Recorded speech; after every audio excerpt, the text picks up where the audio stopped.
বর্তমান ক্যামেরায় যাকে দেখছেন ইনি হচ্ছেন ঘাস ফড়িং।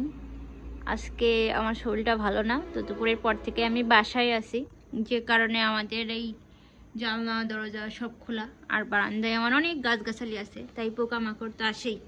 তো ইনি বাসায় এসেছে গেস্ট, এসে দেখুন কি অবস্থা ওনার।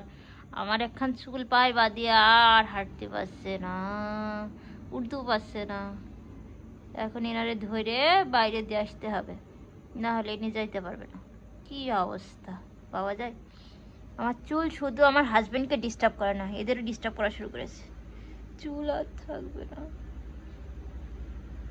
এই রে। আউ! আমি নিজেই ভয় পাই, পাওয়া যায়। আমি ভয় পাই, তাই আমার অস্ত্র এখন বেলচা।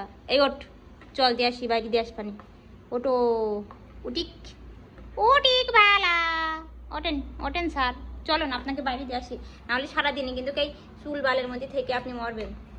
চলেন, এই তো, very good very good very good. চলো দিয়ে আসি ওকে বাইরে। উঠ, যা যা যা, চলে যাবেন এবার এখান থেকে।